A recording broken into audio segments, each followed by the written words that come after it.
Hello dear friends, my name is ALEXANDRA KIEVSKAYA and I'm glad to see you on my channel.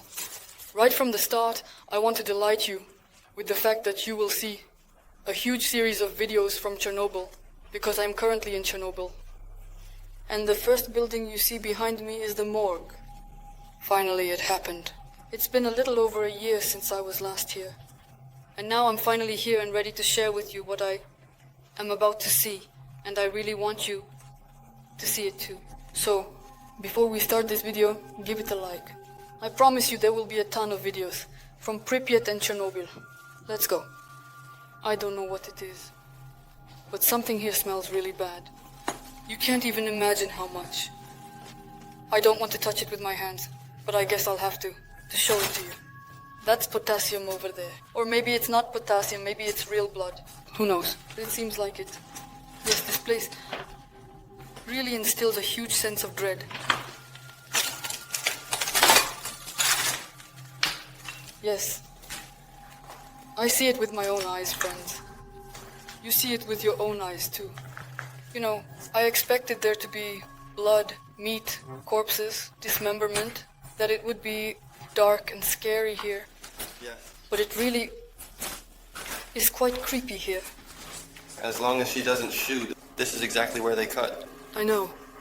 Besides reagents and test tubes, there's something unclear here. I advise. It's nothing scary. I'm not afraid of anything in my life anymore. I don't know what it is, but I understand it's been sealed since that time. Sealed, yes. It remained that way. Sectional. Guys, even in Pripyat, there's a little chair in the abandoned place. Here too, some remnants of the past remain. Some kind of jar, also unclear what's inside. And beer, it seems someone was here. Can you imagine how long these test tubes have been lying here? How many years have passed and they are still untouched by anyone? I just touched the wall, and there's a very unpleasant residue of something on it. It's all damp. I can't understand why. Well, it seems like there's no rain outside. The sun is shining. I don't understand why there's such intense evaporation. This wall isn't damp, but this one is just, well, it's wet. I really touched it, and my hand immediately got wet. Look at what's at the bottom of each jar. I've never seen so much of everything in one place in my life. No laboratory in Kiev can compare to what I'm seeing here now. Ectopic pregnancy. From 1994. Motherfucker. What were people even doing here? Some kind of mess. I can't make out the handwriting. First of all, the tissue is already very decayed. Completely scorched, burned by time. Nothing can be read. I'm waiting a damn second. I'm afraid that no one even catches a glimpse of us here, because everything I'm filming now will just end up in someone's personal archives, but not mine. This is the kingdom of abandoned places, guys. I feel absolutely incredible here. This is what Pripyat is like, friends, during the first shoot. Honestly, I'm in shock myself. I don't even know what to say. It's the first time I've been so stunned, and I came here specifically to film. But when I'm here, the words just don't come to me. I returned back to the morgue.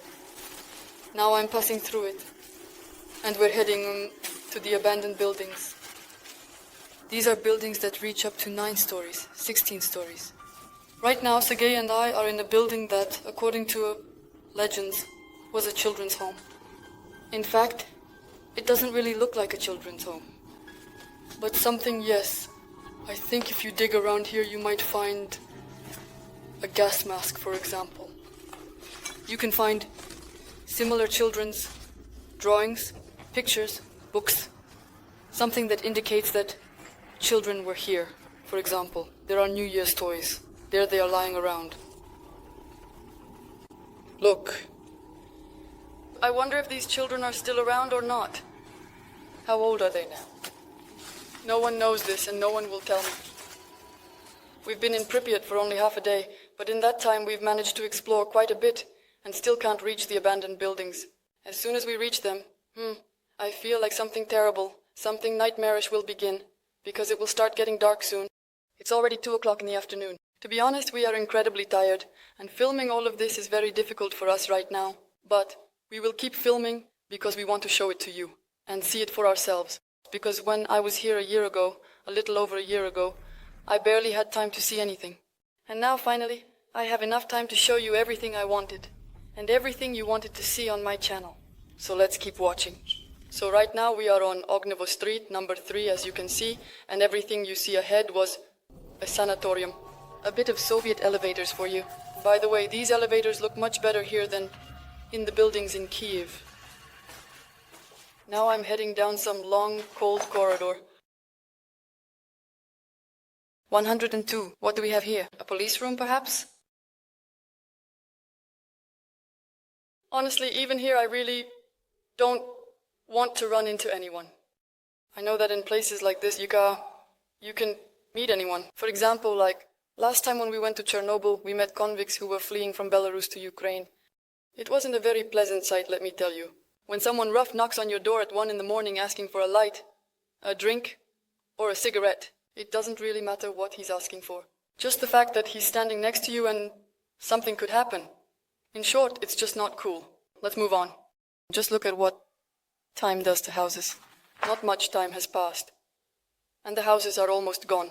They are almost all destroyed. Almost all have collapsed. And it's possible that soon, over time, these houses will simply cease to exist. Time will completely erase them from the face of the earth. To be honest, I believe in the mystique of Chernobyl. And actually, after watching the movie Chernobyl, the Exclusion Zone, both the first and second parts, I still think that when I'm in Chernobyl, the zone will not let me go. I will walk in circles and never be able to get out of here. Right now, guys, we are under the medical unit. On the day of the explosion, the first 100 people who were affected were brought here. It was to this building that all the firefighters who participated in extinguishing the fire came. This is roughly how I will look throughout the entire video, friends, because when entering this building, you absolutely must have this gadget with you, because the radiation levels there are just unbearable. And to avoid inhaling radioactive dust unnecessarily, you have to wear this thing. Let's go.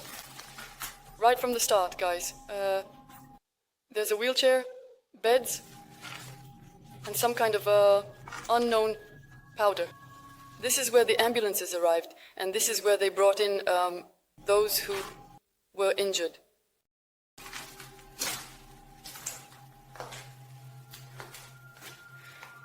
Another wheelchair. And a staircase going up.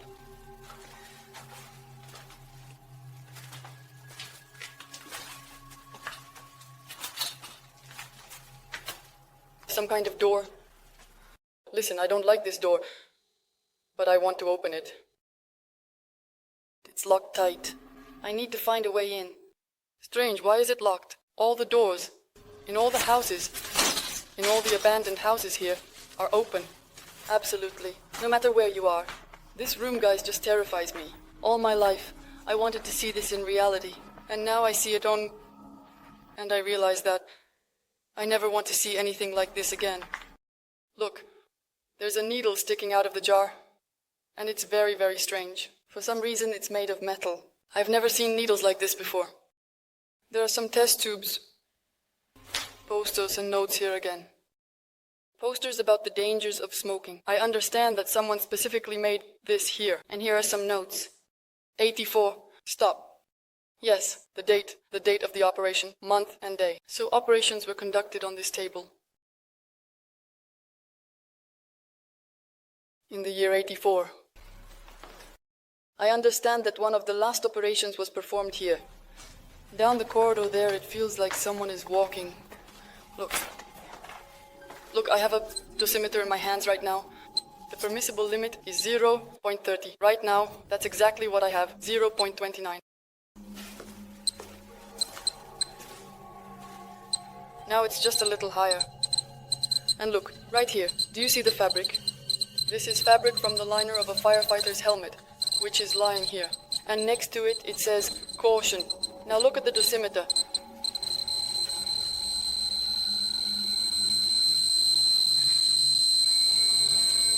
even ringing in my ears. I understand, friends, that everything I filmed is just the beginning, and it will get even more exciting. Because, as I mentioned, we are currently limited in our movement. And when the curfew begins, when all the patrols go out looking for people like us, when they start catching us, and regular tourists just get on their buses and head home, that's when the real action we've all been waiting for will start. Well, for now, I'll say goodbye to you for a short while. I will now move to another location and will definitely show you everything. This was Sasha with you. See you in the next video soon.